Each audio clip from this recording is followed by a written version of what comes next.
I did put this survey in the chat section. If it's easier for you to click on a link, that's fine. And we'll come back to it in a little bit.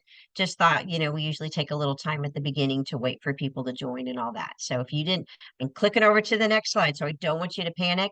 Just look in the chat section and it does have the link there, and we'll refer back to it in a little bit. All right. We're going to talk tonight about compassion fatigue, just some ideas about how to prevent it and understand it and kind of understand where you're at. So, a little bit of my background. I'm Lauren Alvarez, and I'm a human first. Sometimes we forget we have all these roles in our lives. I'm a human, I'm a wife, I'm a mother, I'm a daughter, I'm a sister, I'm a friend, I'm a counselor, I'm a parent educator, and I could keep adding to this list. It seems like the list doesn't get smaller, it just seems to get bigger. I'm not a grandparent yet, though, so my children are not watching this right now, so they would probably be mortified that I mentioned that. There's no pressure. But there are so many different roles that we play in life. Some roles really fill us up. Some roles, not so much. And so that's what tonight is about, is really finding the balance. Since we actually don't have we don't have a huge group attending tonight, I want you to know that you have the freedom. We're going to discuss some things. I really hope that you would jump in and participate.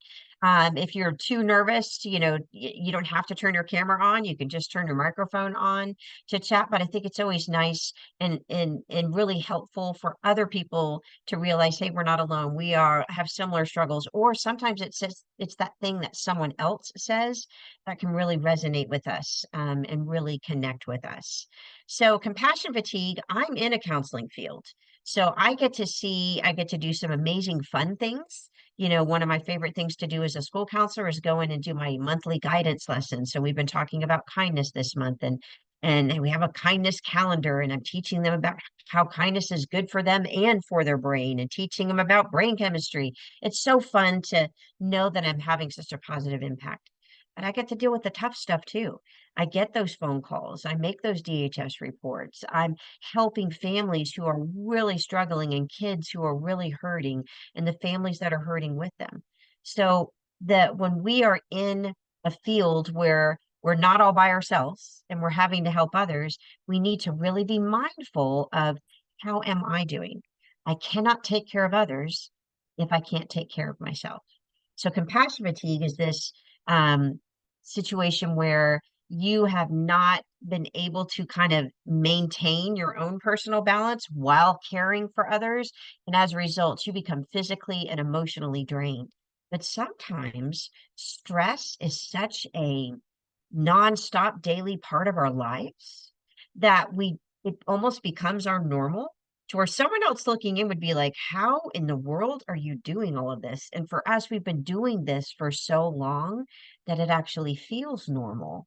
And we might not realize how close we might be to burnout. What really inspired me in this area is I had to go back to grad school. So I became a school counselor, and part of my certification was I needed to have graduate hours in counseling. I had a master's degree, but I needed some specific graduate counseling hours.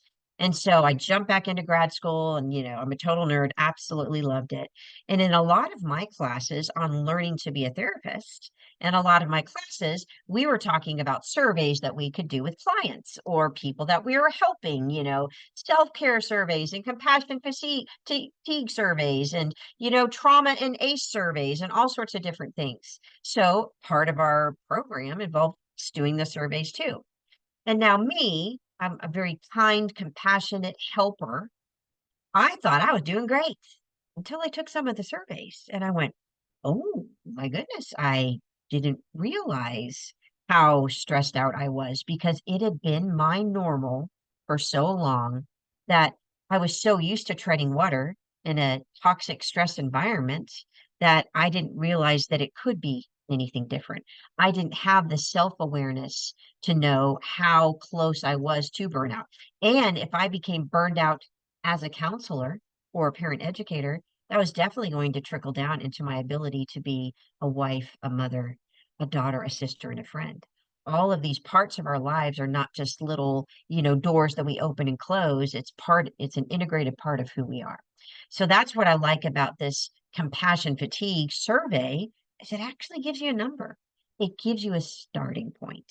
And that can be a real eye opener for us, either to validate, hey, we really are maintaining those healthy boundaries and self care and all that so that we aren't completely drained. Or it can be an eye opener to, hey, I need to get some systems in place that are going to help me be able to do the things that I love and the things that sometimes you don't really always have a choice if, as a caregiver. You could be in a more difficult time in your life. I have aging parents, and now I drive them to doctor's appointments. That's not just something I get to decide, oh, I don't want to. This is an honor for me to get to do this, but it's one more thing that can be difficult. So a lot of us are in positions where we are caring for others or are in a situation that we don't fully have control over, that the stress still impacts us. So very important for us to have an understanding of this. So tonight we're going to kind of cover compassion fatigue, kind of identify what that is, and that's what the survey is about. And then what can I do about that? We'll briefly touch on some ideas about circle of control, what's in my control, what's out of my control, as well as really setting up healthy boundaries. One thing I have found, definitely from personal experience, that people who are in the people helping business are not so great about boundaries because sometimes it feels like boundaries will, what? I get to say no? Like, I can't say no. I mean, there's a need. You're right. There are more needs than there are times, minutes in a day. You can't meet all the needs. And then we feel like we're not caring if we don't, and we really lose track of what's a healthy boundary. No can be a really important part of our vocabulary, especially if we want to be able to take care of ourselves so that we can take care of others. Okay. So what is compassion fatigue? It's just a condition that occurs when caregivers are totally overwhelmed by stresses stemming from either the clinical, like you might be in, the medical field or an LPC or, working with people facing chronic illness. So a clinical or interpersonal components of the role. So this might be a family member or me as a parent taking care of children or things like that. So either clinical, professional, or interpersonal components, we are overwhelmed by the stresses from this.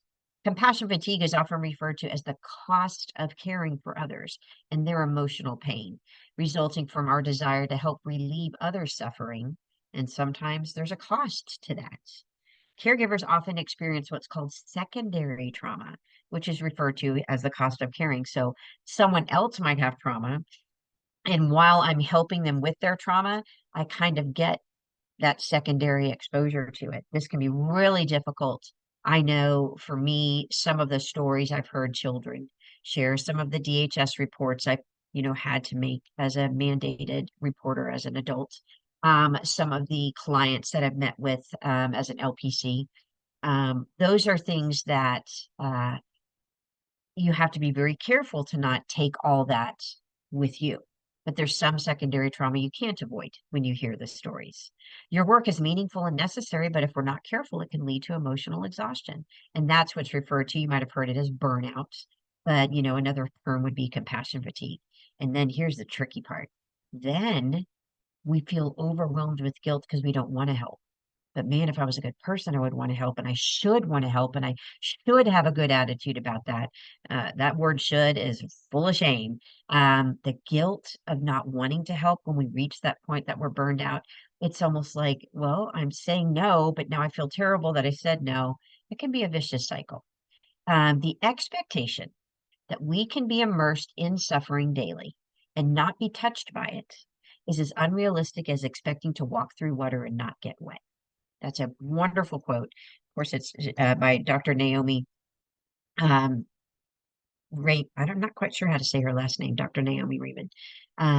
That we will experience suffering when we are helping those who are suffering. We will experience stress when we are helping those who are stressful. There's no way that we can have Teflon that completely coats us because if we are that clinical and that emotionally removed, we're not going to be effective. But even with that being said, that we are going to be impacted by these things, you can still form amazing, healthy boundaries, have some really good systems in place that allow you to continue to care for others while still being safe and protecting yourself. So, but sometimes we don't know how to do that. We certainly aren't taught how to do that. Another thing that I think is really important for us to have an understanding of is our nervous system and how it's wired. So many different fields overlap and really help. So, in understanding our brain, understanding stress, understanding what stress looks like on a nervous system level, understanding mindfulness, all these different bits and pieces that we hear about. I think it's important for us to understand our actual nervous system, the part of our body that is designed to handle the stress, whether it is physical stress or emotional stress. So there's two main components, and of course it's much more detailed than this, but there's two main responses of the nervous system. The sympathetic nervous system, that's our reactive part of our nervous system. That's the stress response. So when we perceive a threat or we're under stress or we have a really big workload or something like that, that activates our sympathetic nervous system, kind of that fight or flight part of our nervous system. While this part of our nervous system is activated, the heart beats fast, breathing is fast and shallow, pupils are expanded, the gut becomes inactive because all the blood flow goes to organs and muscles that are needed, kind of more for this crisis. Blood rushes to your skeletal muscles and away from your brain. So sometimes we don't think so clearly in this fight or flight mode. Hormones rush through your body, making you feel anxious. You might have adrenaline and cortisol coursing through your body. And it takes a lot of energy to keep that sympathetic nervous system going. If we're not careful, we can stay stuck in our sympathetic nervous system. Now, if our heart is beating faster as a natural part of the sympathetic nervous system, is that sustainable if we're that way all the time? If our gut becomes inactive because blood flow is going to this more fight or flight response, is that sustainable? Are we able to, sustain the kind of physical, not just emotional, but physical responses that our body's just going through to try to help us get through this stressful event? Adrenaline gives us energy, but it also comes at a cost. So then there's also the parasympathetic nervous system. This is the part of our nervous system that's associated with calming down, being restful, being restored. When we are in this state, our heart is being slower in a more rhythmic pattern. Breathing is full and slow. The pupils of the eyes shrink. The gut is working and helping you digest and move along your food. You get more blood flow to your gut and lungs and brain. So your brain's working better, your breathing's working better. Hormones rush in, the good kind of hormones like oxytocin and serotonin and endorphins that lift your mood and help you actually feel relaxed. And you're in a state where your body's able to conserve energy and rest and repair. Now, when we are in the people helping business or when we are a caregiver, there's some things just inevitably we're going to activate our sympathetic nervous system a lot. However, without realizing it, if we don't have good systems in place that are purposefully activating our parasympathetic nervous system, things like mindfulness. Some people think, oh, those silly little hokey deep breaths, and I'm going to do box breathing and, do my mindful meditations, oh, whatever. That's activating your parasympathetic nervous system. That's actually helping kind of keep things balanced. I always tell the story, and I think it's just fascinating to me how much we underestimate the power of things like mindfulness and doing things on purpose to activate our parasympathetic nervous system. I was a single mom for almost 5 years. And during that time, my three sons who are now grown, we got a flyer in the mail from the Laureate Institute for Brain Research. And it was talking about you can earn money being part of our studies. And we're like, we need money, let's go for it. And you got $25 an hour for filling out paperwork and $50 an hour for being in the MRI machine as part of these different studies they were doing. So the boys wanted to do it. And while I was there as their, adult person, monitoring my minor children, they're like, oh, you qualify for some studies. I'm like, sure. So they signed me up for a depression study. So it was someone who was experiencing symptoms of depression but was not medicated. That was definitely me. So in the study, we were supposed to list our happiest memories, like intensely happy memories. And a lot of my intensely happy memories were from when the boys were really little. It had been a really stressful decade for me. And so a lot of those memories, I had to go back years to find some of those happy memories. And they said, all right, I want you to focus on those memories. What were you thinking? What were you smelling? What were you feeling? Really focus on those memories, visualize those things. after we talked about that, then when you were in the MRI machine, they said, okay, we want you to watch this red bar that's going up and down. So you were in the machine, there was like a screen in front of your eyes, and the red bar that was going up and down was actually measuring in real time the blood flow to the part of your brain associated with calming down. And we were trying to increase blood flow to that part of the brain. How do you do that? You do that by concentrating on happy things, doing mindfulness exercises. So for this, I was just concentrating on my intensely happy memories. You know, like the first time my son learned to crawl and he was so cute. The first time my other son learned to walk and was walking around the house like Frankenstein. You know, these amazing happy memories that still make me smile. And I could see that bar going up as the blood flow increased to that part of the brain as I was using that part of the brain. The weird and crazy result of this study is almost 100% of participants in this study wound up having significant, clinically significant increase in happy moods and decreases in depression. Not a single medication was taken, not even any kind of mindfulness strategies or changing schedules. The only thing that we had done is take this set time to focus on happy memories. We were increasing blood flow to our brain. I left that study, I entered it depressed, and I left not depressed. Nothing in my life had changed. What had changed was I was actually using the part of my nervous system that was associated with calming down just by doing these simple exercises like focusing on a happy memory.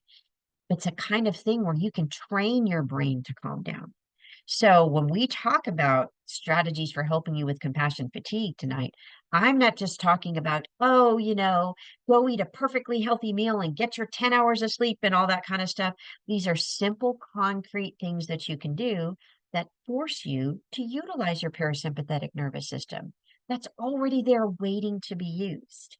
We are very familiar with our sympathetic nervous system. As a matter of fact, our brain is constantly scanning for the next threat. Its job is to keep us alive. We have to purposefully do our parasympathetic nervous system things. So it's not just a little checklist of, how to stay happy. It's a little checklist of how to make sure you're using all of your nervous system so you can sustain really amazing, difficult things and endure really amazing, difficult, stressful moments and still stay fresh and calm. I've learned these strategies, and for the most part, every day's not perfect, but I do really tough stuff, and I'm not emotionally impacted by it, but I'm also not shut off. I'm very emotionally available, but I've learned these strategies and know what's in my control, what's out of my control. I'm going to spend my nervous system energy where it's going to be the most helpful. All right. Now, what compassion fatigue sometimes looks like, you might have these kind of symptoms. So if you recognize these in yourself, maybe you have sadness and grief. You avoid or dread working with some clients or family members. You have a reduced ability to even feel empathy towards patients or families or others. You have somatic complaints, which is physical, aches and pains and ailments and sleepiness and, neck aches and stuff. Addictions, we like to numb ourselves sometimes. Nightmares, frequent use of sick days. We're just kind of checking out. We have changes in our beliefs, expectations, and assumptions because we're just so overwhelmed. We might feel detached or have a decrease in intimacy. We might have racing thoughts that it's hard to turn off or a feeling of numbness. We might start to develop some health concerns. Maybe we have high blood pressure. Maybe we have insomnia. Maybe we're having, sporadic palpitations in our heart. We really could be feeling this physically or developing some mental health concerns. We might have decreased creativity, loneliness, or just this feeling of guilt because we don't care, but we do care, but then we don't care. It can be a lot. So these are normal things that will happen if we are always in our sympathetic fight or flight part of our nervous system. And that is often activated, inevitably so, when we're helping someone who's going through tough stuff. When we're dealing with young children who are having a hard time sleeping and they're throwing a tantrum and we're in the room and we're supposed to be the adult that helps them calm down. This is the cost of caring. But we don't have to get to the point of compassion fatigue, but you need to be aware of what it looks like. All right, so you guys had a minute at the beginning, a little bit of time at the beginning to actually do the little pro-qual survey. So this survey actually kind of helps measure some specific things that are associated with compassion fatigue. So First off, it actually measures this idea of compassion satisfaction. That's the pleasure you derive from being able to do your work well. So if you're scoring high in compassion satisfaction, then you're probably scoring low in compassion fatigue. Like you really get a lot of satisfaction out of your job. It also has a burnout scale. So this is kind of measuring what kind of feelings of hopelessness or difficulties you have dealing with work or in doing your job effectively. That's the one another scale in there. And then it measures your secondary traumatic stress, which is associated with as you're working with people going through stressful things, how much are you being impacted by that secondary traumatic stress? So if your compassion satisfaction is high, a lot of us can actually have high compassion satisfaction on this part of our scores, but still also have high burnout readings and high secondary traumatic stress. So we love what we're doing and we feel like we are making a difference, but the burnout and the secondary traumatic stress are making it a little more dangerous. We might have high compassion satisfaction and low burnout and low secondary traumatic stress. Or we might be kind of in the middle. What your score does is it just kind of helps you see where you're at. Um, I think it's important though for you to look at those scores and really think, okay, what works for me? First off, when I first took a survey like this at the beginning of grad school, I scored so low and I was upset and I like felt like I was a failure. And I'm like, what? This is just telling me where I'm at. This is helping me be more self-aware. And if I want to actually be able to help clients like I'm studying to do, I need to make sure I know how to take care of myself. So actually, grad school was a huge journey for me in awareness and learning skills that I needed. Okay, so great. You've got your score. What do we do? So first off, the score is simply supposed to give you a good bird's eye view of, all right, where am I at? Now, that can help motivate you because even if I was scoring high in compassion satisfaction and lower in burnout and lower in secondary trauma, in order for me to stay that way, I need to maintain. And there's always areas we can improve in. So, what do we do? And I know we've heard these a million times, but I want you to see it through a different lens.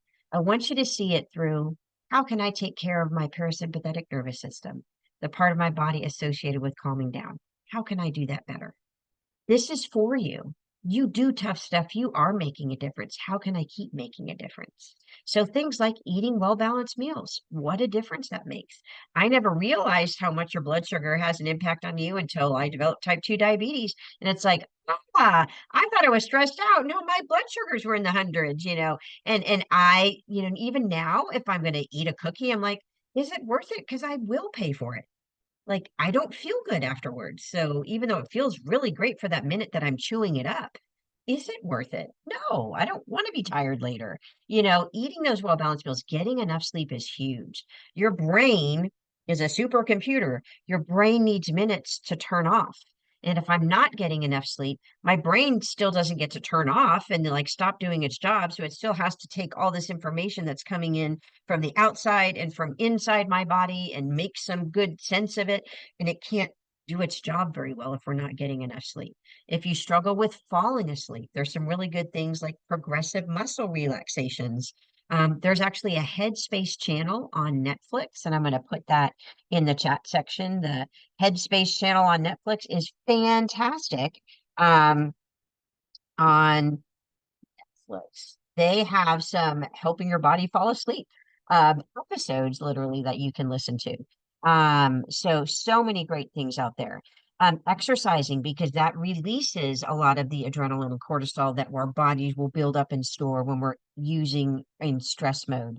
Practice relaxation techniques like deep breathing and things like that. And when you get your email with the presentation, I'll have links to all sorts of really cool stuff. Avoiding alcohol and non-prescription drugs because they can backfire and then it might be our attempt at coping, but it can backfire on us. Getting a massage, talking to a therapist, psychiatrist, family doctor, or other professional. When you are talking and you are having a supportive conversation with someone else, your brain is releasing oxytocin. You're feeling loved and cared for. Sometimes when we go to a family member or we go to our partner and we're wanting to be able to tell them deep stuff and for them to be able to help us, they might not be equipped with that. Some of the people in our life love us dearly, but they struggle with empathy, or maybe they just want to tell you how to fix it and then you get irritated. they can't necessarily aren't equipped to handle some of those burdens. So accessing a therapist and stuff does not mean you're a failure. It just means, hey, I'm going to someone who can really help me with my perspective. And what we're going to focus on right now is circle of control strategies and healthy boundaries. This is stuff that I can talk to you about. I can't do these other things for you. But a lot of us don't know about circle of control strategies. One thing Michaela said was, well, I could separate my work from home, but it was all these other things. Circle of control helps you find that healthy separation about what you can control and what you can't control. So let's kind of shift gears. So you've got your score. Now, what can I do with this? So I'm really big on starting small. So I remember, January's coming up. A lot of us do our New Year's resolutions, and I'm not going to, I'm going to eat perfectly healthy and, be a vegetarian. Well, then we make it without meat for 2 days and then we can't do it. When we do this all or nothing approach, that's not sustainable. I love the 80-20 plan. 80% of the time, I'm going to eat well. 20% of the time, I'm going to eat for fun. Start with these small increments. I heard a really good quote in the Oprah magazine years and years ago. I still remember reading it that for every year you've been doing something, it might take a month for you to be able to make a change in that area. So if you have not been exercising for 10 years, it might take 10 months before you really are working into where some sort of exercise becomes your new normal. We have to give ourselves time. It's not an all or nothing approach. Instead of I'm going to practice relaxation techniques and deep breathing, great. What if we do one deep breathing thing a day, right when I wake up in the morning? What if it can be small, simple things that then you start to gain some traction. All right. Now let's kind of shift gears and start to talk about circle of control. What in the world is circle of control? So, circle of control, there are things in our lives that impact us. All right. So, with circle of control, there are things that cause us stress and don't cause us stress. So, I want you to kind of think, you don't have you've got a piece of paper, jot down some of like your top 5 stressors that you would say that you really spend a lot of time worrying about or thinking about or stressing about. What are your top 10s? All right. Top 5, top 10 things. So, think about what those are. Okay. Now, I'm going to reset your lens. So, in one thing I always like, I'm glad that we're doing this in December. So, the circle of control is a circle. A lot of people, what I've trained myself to do is when I look at a wreath, a lot of people use a wreath for decorating in the different seasons, but especially around the holidays. You see a lot of evergreen wreaths and Christmas wreaths if you celebrate Christmas. It's just a very common thing. I have my wreath earrings on today. We see circles all the time as a part of decorating. I would like for you, when you see a wreath, to be thinking, am I staying in my circle? All right, what does that mean? Let me explain. Okay. So you automatically have things in your life that stress you out. Some are in your control, some are out of your control. You might have a job that is extremely stressful, but you can't just not do that job. Or you might have a child that has a chronic health condition that can be really difficult. So you got to know what's in your control. So first off, we have our circle of concern. This is this outside gray area. This is the part of our lives that we don't have any control over, but it definitely has an impact on us. This circle of influence, which is this blue middle zone, this includes all those circumstances that we might have some influence on, like I could make things a little better in this area, but ultimately I can't control it. And then we actually have what's in our control. What are those kinds of things? So, for example, this outside area circle of concern, these are things like my past choices and decisions. Can't go back and change what's happened. The weather. We live in Oklahoma. We definitely have no control. What's going on in the world as far as world peace goes? Government policies. I can't control some of those things. If there's a death in the family, where I was born, I can't control that. The traffic, the economy and prices, strangers' behavior or their driving habits. If there's a cyber threat, other people's comments on social media, celebrities' behaviors or opinions, the media. I can't control what's predominantly talked about on the media. We're not quite finished with the political cycle, but we just went through presidential elections. There was a lot of really intense media from both sides that was very polarizing and very stressful. The outcome of a sports match or a court case. I can't control these things. Now, do these things, especially my past decisions, choices, and behavior, does it still impact me? Absolutely. I can't control it. So if I spend all my time fussing about why did I do that? I can't believe I did that. That was so foolish. I literally can't change it. So if I'm spending all my time feeling bad about something I can't change, really almost throwing away a lot of my available emotional energy. And here's stuff that's in that circle of influence. So these are things that I can't completely control, but I can influence. For example, other people's actions. I can't control other people's actions, but if I do things like set a healthy boundary, I can minimize their impact on me. You know, sometimes we set a healthy boundary about what we're going to talk about at the Thanksgiving table. Are we going to talk about politics or not? We can set a boundary and that can minimize some of the negative impact on us. Other people's choices. I can't control them, but I might have some influence. Think of you as a parent. I could not control my teenagers' choices. My young sons are grown. I can't control their choices, and I can't control my 14-year-old daughter's choices. But the quality of my relationship with them, definitely I can increase my influence. But I can't control them. But I can, if I have a great relationship with them, they might listen to some of the things I have to say. My productivity at work.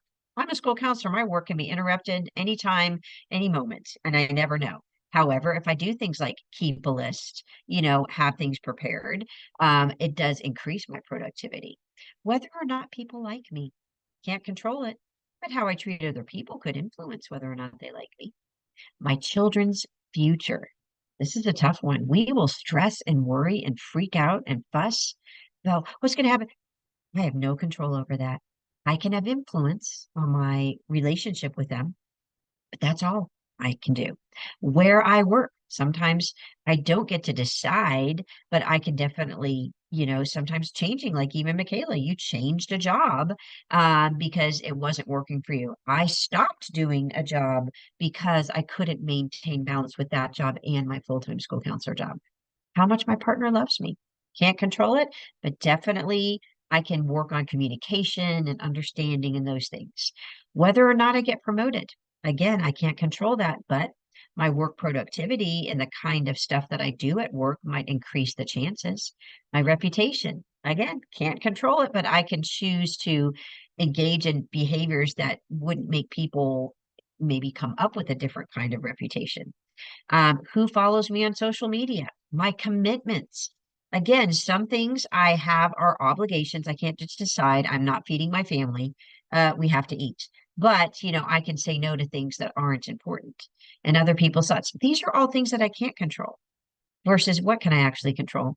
My thoughts, my words, my actions and behavior and reactions, my decisions and choices, my attitude and mindset, my mood, my work ethic.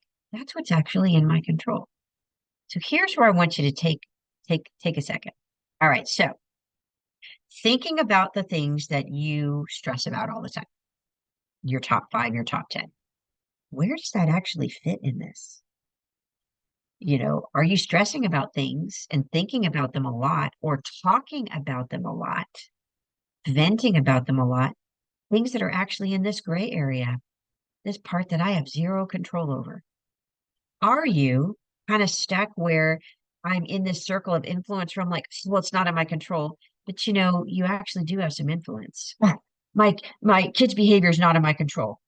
Correct. Your kid's behavior is not in your control.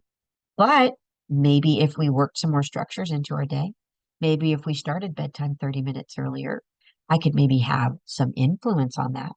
Classroom teacher can't be like, oh, these kids are crazy.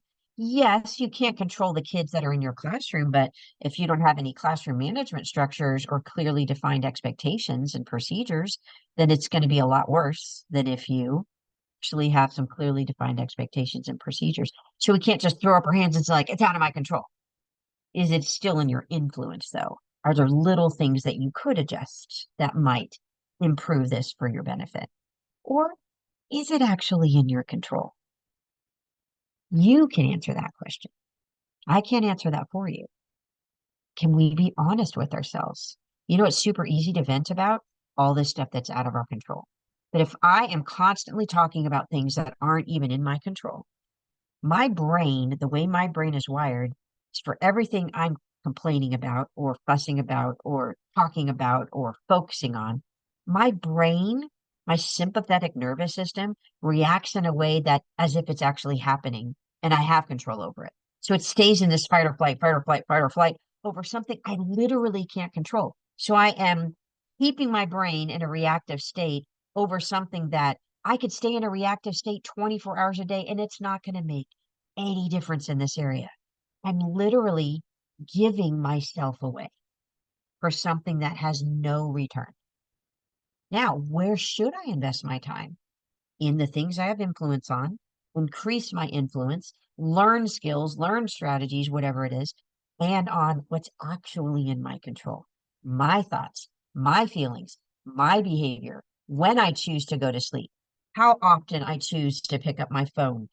All these things, those are in my control. And what you'll find is if we are focusing on things that are out of our control, all right, then we feel helpless and hopeless and overwhelmed. And sometimes it feels like it's out of our control when really if we take a look at it, is there anything that I can actually have influence on? So when you can't control it, I choose to not focus on that. I choose to not write about it. I even, a lot of things, especially when it comes to really, really polarizing politics, if I'm kind of already in a stressful mood and I can't listen to learn, I turn it off.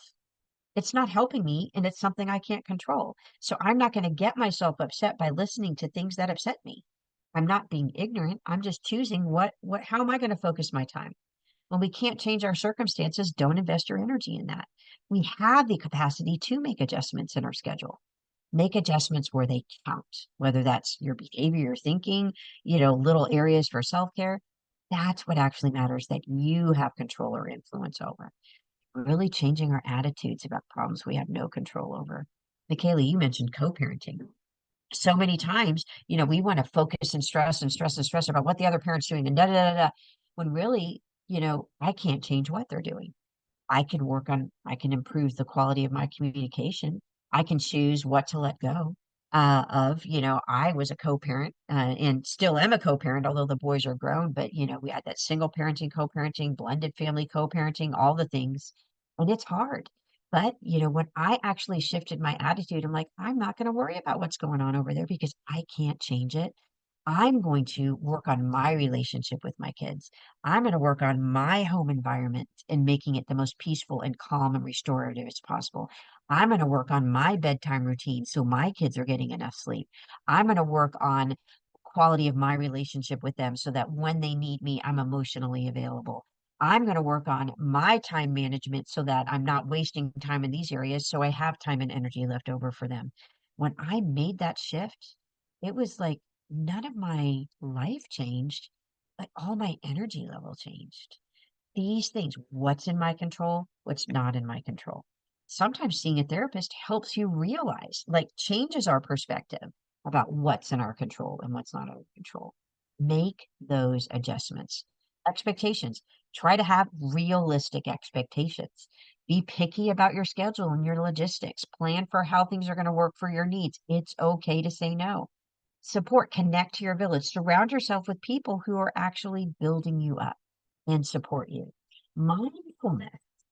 Take the time to do these mindfulness exercises. Me sitting in that MRI machine as a part of that Laureate for Institute for Brain Research study was actually building new neural pathways in my brain. When you do mindfulness activities and you find your favorites, and there'll be some that get emailed to you, you are literally building access to the parts of your brain associated with calming down. Doing those little things makes a huge difference. Here's a simple example. I have a friend who was really stressed out at work, worked with drug and alcohol clients, and, moved into a director position, was overwhelmed, with all the new responsibilities and all the pressures and having to hear everyone's stories. That was really stressful. And so he would always tell his clients, take a minute to ground yourself, which is focusing on one thing you can see, hear, smell, taste, and touch. He told them to do that. He wasn't doing it. So he's like, all right, I need a new system that's going to help me do this. He'd set his watch to beep every hour on the hour, right? Then when his watch would beep every hour on the hour during work days, morning routine, work day, hour after work day. When that beeped, that was his quick reminder, 30 seconds. I'm just going to quickly, something I can see, smell, hear, taste, touch. It literally got his brain right here, right now. Someone mentioned this at a retreat that sometimes if where you are right here and now is a stressful place like the hospital, focus on a memory. From my memory, my happy memory, what do I see, hear, smell, taste, touch? That resets my brain, actually forces you into your parasympathetic nervous system. It calms you down. Simple little things, mindfulness, things like that. You're literally building a super highway in your brain for calming down. You can manage all sorts of stress if you do this. And joy. Choose the things that bring you joy without guilt. It is okay to take care of yourself. All right. Now, because of time, you'll get the whole presentation emailed to you. So and remember, it only takes a minute. Find your favorites, share those with others. It only takes a minute. Brain's a pattern seeking device. It wants to do things that it knows how to do. If your brain knows how to freak out, it's really good at freaking out. If your brain learns how to calm down through mindfulness activities and you choosing, I'm not going to focus on that, really makes a huge difference. You can't just wait till the crisis, you're in crisis mode to then apply these strategies. You need to practice these when you are not in crisis mode so your brain can quickly move to them. It takes some time to build these pathways. Oh my gosh, it's so worth it. So I will send a lot of ideas in that email. And just different, find your favorite websites, Headspace and Balance is another good website. My brain is freezing right now, but I have some links to some of my favorite calm down activities. I love the Mindful Self-Compassion website, has tons of fantastic little exercises that you can do, and find your favorites and work them into your routine. All right. Simple things like box breathing. Let's do this together really fast, all right? So, box breathing is a specific structured breathing method. The Navy SEALs use this to help them calm down. I have one of the track coaches at Jenks where I work. She uses this with her athletes when they're waiting to go for their event to start and they're kind of in that nervous freak out mode. She has them do box breathing. So it basically, I have kids trace it on their hands. So you're basically breathing in the shape of a box. So I'm going to breathe in for 4. I'm going to hold it for 4. I'm going to breathe out for 4. I'm going to hold it for 4. I'm going to breathe in, hold it, breathe out, hold it. If you're in freak out mode and you feel that stress starting to roll on you, just stop and do a box breath. I was at Brahms about 3 months ago, sitting there eating dinner with my daughter. One of the people that was there working whipped off her headset, said a couple of foul words, and stormed off and ran into the bathroom. She was really, really emotionally like up here. Me, I'm the counselor. I'm like, I need to help. So she didn't come out of the bathroom for a few minutes. So I'm like, I'm going to see if I can be of service. So I told my daughter, I'm like, just wait here. I'll be back in just a minute. I just need to make sure she's okay. So I went into the bathroom. She had locked herself in the handicap stall and she was on the phone with someone and really, really shouting. And so I just knocked on the door and I said, hey, I'm a counselor. I'm here if you need me. Can I do some breathing with you? She's like, so she opened the door and I'm like, I'm not sure what's going on. Let me help you. Let me help you. Let's do some box breaths together. So just together. I'm like, coached her through the method. I'm like, all right, let's do this together. We're going to breathe in. We're going to hold it. We're going to breathe out. We're going to hold it. And we went through like 6 box breaths. Started to calm down. Started to calm down. Started to calm down. I couldn't solve her problem, nor was that my job to solve her problem. But I could be there to offer some support. She's like, I never heard of that one before. And then she just quickly she's like, I've just been working so much and I'm not getting any sleep and I'm just overwhelmed. Just taking a breath made a difference. Took her another 10 minutes to be able to leave the bathroom and go back to work, but she's like, I can't go home. I'll get fired. I have to finish my shift. And I said, okay. And I didn't stay with her for the whole 10 minutes. But little simple things like that can reset you, especially when you're in freak out mode. Now we're going to go just a little bit over, but I think you'll be okay. Just to hit a couple of points about boundaries. Self-care is not optional. The best way to take care of people is to take care of yourself. So you literally can't help other people if you're not regulated, which lead to some boundaries. People who work with other people have a really, really hard time with boundaries. Now, sometimes it's to the point where we might be what's called codependent. We are so busy enabling everyone else to keep doing all the things they're doing that are harmful and hurtful. And we feel bad if we say no because that's not caring. So if you are a recovering codependent like me, I actually took a 12 steps for codependence. If you literally look it up, 12 steps for codependence, I was in a small group with some people I knew. And the leader really helped me. We even worked through the workbook, 12 steps for codependence, because so many of the things that I thought were like, I'm a really sacrificial helper. Nope. I was an unhealthy helper, sacrificing myself along the way. So, 12 steps for codependence. They have some great online support groups, fantastic information if you struggle with boundaries. There's another really good book called Boundaries by Townsend and Cloud. Excellent. It's like the guru book of boundaries, because a lot of times if we grew up around people who didn't set boundaries, we never learned how. Boundary is simply a statement of what's okay and what's not okay. This is okay with me. This is not okay with me. It's impossible for you to set a boundary for yourself and at the same time take care of other people's feelings about that boundary. What's in your control? Setting the boundary, saying this is okay, this is not okay. What is not in your control? How other people feel about it. I am not responsible for their feelings about it.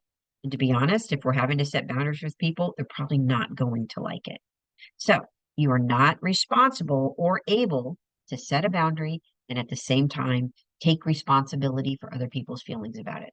Now, it's normal to feel bad or guilty a little bit if other people are upset about it. That doesn't mean you're doing anything wrong. It just means you're not a jerk. If you didn't care, you're like, too bad, so sad. The fact that I care that someone else is upset about it, and I'm a little emotionally impacted by that, that's just proof you're not a jerk. You're not heartless. Yeah, I don't want someone to be upset about it, but guess what? Just because you're upset doesn't mean the boundary shouldn't be there. I set the boundary for me and say what's okay, what's not okay. And I don't have to feel guilty if you have a problem with that. Because whose problem actually is it? It's their problem. It's not your problem. Don't pick it up and make it your problem. And boy, does that take practice. Pushback is totally normal on boundaries with kids, with family members, with others. Boundaries are contextual. So really, you might need a boundary for this person, but you might not need it for another person. It really depends. It's not a one and done. There's no one size fits all. You have to pick one that works for you. And think about this. What's your job today? What's in front of you today? That's where we can narrow our focus. I can't do all the things. So I'm going to pick up what works for me today, what's in front of me today, and that helps you clarify what I need to say no to. No is a beautiful, positive, amazing, loving word if it keeps you on the right track. When I say no to things that allow me to take care of myself, I have more love for my family. I have more love for the people I'm taking care of. I have more love for me. No can be love. All right. Self care requires boundaries because people will take and take and take and take and take. It's okay for me to say, this is how much I'm willing to give. I'm not willing to give. I mean, when I was an LPC candidate, I would say, I'd have clients that would text at 10:30 at night. I wouldn't answer the text. I'm not responsible for your crisis. I knew that if they were in a crisis, and it looked like they could call COPES. I'd already given them those things because I had some clients that really pushed those boundaries. I'm sorry, I'm not going to answer your text at 2 o'clock in the morning. I'm allowed to set that boundary. I had a parent recently text me on the weekend from my school. And she had texted me like 3 times on the weekend. I said, I will be able to respond to that in email on Monday. It's the weekend and this is my personal cell phone. You know, was that rude? Nope, that was setting a boundary. She wasn't trying to be rude either, but I needed to let her know what was okay and what was not okay. And that's all right. That's okay. That's a boundary. So here's a good example. All right. I have 10 minutes to meet and then I have another commitment. Set those time periods. I can work up to 10 o'clock, but not after that. I'm not okay at talking about so and so unless they're here in the conversation, when someone's trying to gossip or whatnot. I won't answer my phone after 9 o'clock, but I will respond in the morning. I'm on vacation and I will not be accessing my email. My son is so good at this. He actually had his boss text him when he was on vacation about something about one of his units. And he's like, I'm on vacation. I will not be responding and I will not be bringing my work phone with me. It was great. I won't participate in the discussion this way. I'm not willing to do this, but I am willing to do this. That's what a boundary sounds like. Now, if you have for 15 years of your life not set boundaries, it might take 15 months for this to feel normal, and that's okay. So I'm going to give you one more example before we go. I was in a training. Dr. B. Keller Dupree is just amazing. She's a professor at NSU in their School of Counseling, and just she always comes and does professional development for us as our school counselor meetings. And she talks about things that are in her control and not in control. So she gave an example of her son. She was in a book club and she was getting ready to go to book club, and her son started crying, and he's like, "No, I want you to stay home. It's mommy and Bodhi time and daddy time, and I want us to be together." So she had a goal. I want to go to book club because it helps me connect with other people. It stretches my brain. It's taking time away from home responsibilities. This is good for me. What was out of her control? Her son's emotional reaction to that. She couldn't control that he was upset about it, but she knew why she was doing this. So she gets to control how she takes care of herself. She doesn't get to control if other people are upset about what that looks like. She could impact the situation by slowing down, listening to his sadness, and saying things like, "Hey, the next time, tomorrow, here's what we get to do together. Tonight, I'm going to go to my book club, but tomorrow we could do some special mommy, Brody, daddy time. And this is what that might look like." She could get on his eye level. She could tell him those things. That allows her to impact the situation, but she still is not responsible for his feelings. So remember what's in your control and why are you doing it? What's out of your control? Don't pick that up. What can you actually impact? Meeting your needs, validating others, but I don't have to, I'm not responsible for all of your feelings. And this, you get better at it with practice. So if you want to avoid compassion fatigue, you have to have healthy boundaries. And if that's an area you need to grow in, read up on it, have a good friend who's good with boundaries and have them kind of be your mentor. Talk to a therapist if that really helps you, because a lot of times we're so used to not setting boundaries that when we do, it almost feels like we're being mean. We're not. And also focus on what's in your control, what's out of your control, and spend your emotional energy on those things. I also like to retake that survey every now and then, that compassion fatigue survey, just to kind of see where I'm at. And as you are walking through the month of December and this holiday season, when you see a wreath anywhere around, on doors, on buildings, whatever, I want you to think, how am I doing? Am I staying in my circle? So that can be kind of like a visual recheck. And it's those little tiny decisions that you make are going to make a huge difference and help you feel sustained.